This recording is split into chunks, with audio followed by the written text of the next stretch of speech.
Welcome to Business Middle East. In this episode, we analyse the influence of European and US data on global and Middle East markets. The European Central Bank President Mario Draghi's tone seemed unencouraging, his message hinting at deflationary pressure on the European economy and a continuation of quantitative easing after 2016. It was disappointing news for European stock markets and, combined with a so-so US jobs report, it led to markets on both sides of the Atlantic ending the week in the red. The two events also cast a shadow over stock and currency trading in the Middle East.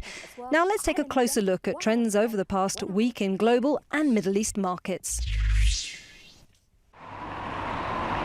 As expected, the ECB stuck to its current policy, keeping the interest rate unchanged at a record low of 0.05%. However, ECB President Mario Draghi announced the bank would raise the ceiling of its ownership of sovereign bonds to 33% from 25%. The monthly purchases remain the same at €60 billion, but this announcement by Draghi suggested the ECB would maintain quantitative easing beyond 2016.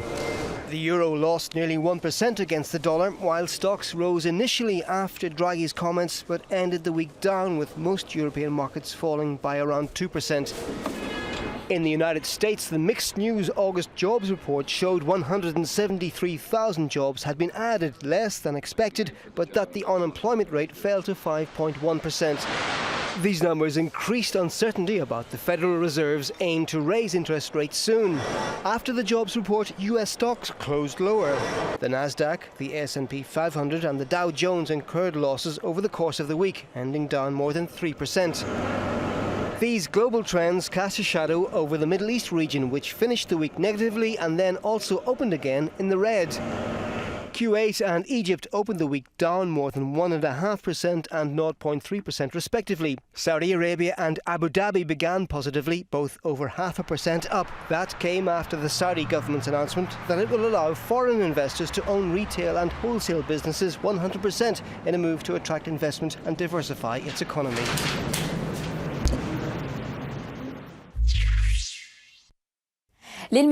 For more insight on stock market trends, joining us as always is Noor Eldin Al-Hamouri, Chief Market Strategist at ADS Securities Abu Dhabi.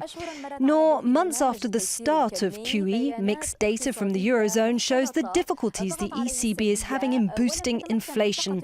Are stimulus policies working, and how do you see EU markets performing after Draghi's statements?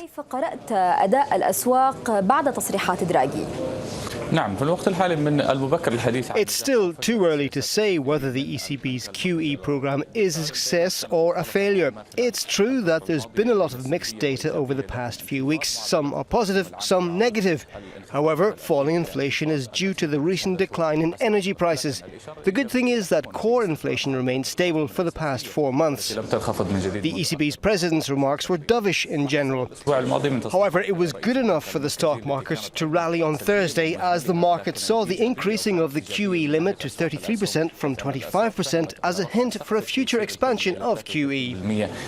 But the markets couldn't hold on to those gains and lost them directly the next day as the ECB purchases remained unchanged, in addition to cutting the growth and inflation estimates.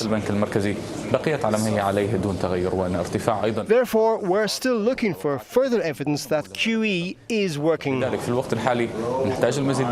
As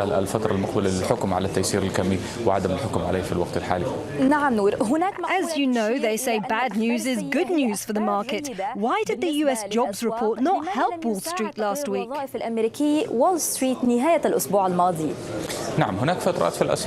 Yes, that's right. There are periods when the stock market reaction to bad news is positive, as traders and investors believe that a rate hike is not coming anytime soon and that the accommodative policies are here to stay. However, this has changed recently, especially as the debate of the first rate hike by the Fed continued and the market remains uncertain. Therefore, this correlation has changed to positive, meaning positive figures are considered as good news while the bad numbers are considered as negative. Considering the uncertainty in US and European equity markets and low oil prices, on what basis can investors in the Middle East make sound trade trading decisions.